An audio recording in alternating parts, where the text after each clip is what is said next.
मला पहिल्यांदा सांगा की मधमाशी निसर्गासाठी का महत्त्वाची आहे आणि परागीभवनासाठी आंब्याच्या मधमाशीचं काय भूमिका असते?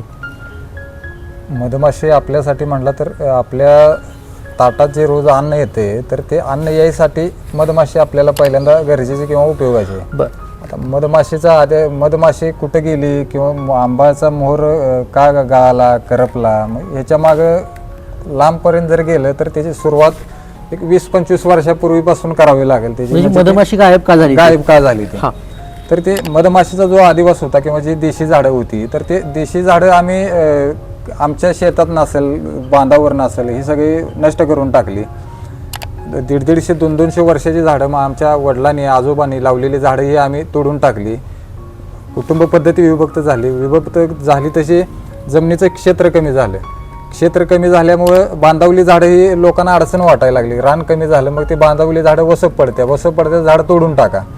तर हे झाडं म्हणजे पाखरांसाठी पक्षी थांबव होती आणि ह्या झाडावर पाखरं बसून की बाबा आपल्या शेतात येणाऱ्या किडी किंवा ह्या सगळ्या गोष्टी तिथनं कंट्रोल होत होत्या. हे आपल्या अडाणी लोकांना त्या काळी समजत होतं.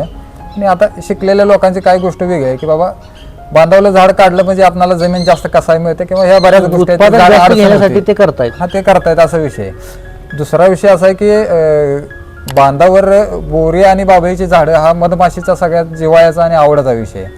का ह्याच्यासाठी तर ते मधमाशीला काटेरी किंवा अडचणीच्या ठिकाणी पोळं बांधायचे त्याचे आवडीच्या सगळ्या गोष्टी आहेत. म्हणजे हक्काचं ठिकाण आहे.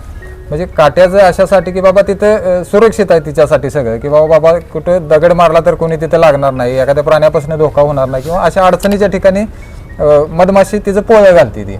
तर ही पोळं घालायला जे झाडं आहेत तर ही पहिला बावरीची आणि बाभळीची झाडं आम्ही सगळ्यांनी तोडून टाकली. बांधावनं नष्ट केली आम्ही. बांधाव झाडं ठेवलीच नाही ती. त्याच्या पाठोपाठ देशी झाडं आम्ही तोडून टाकली.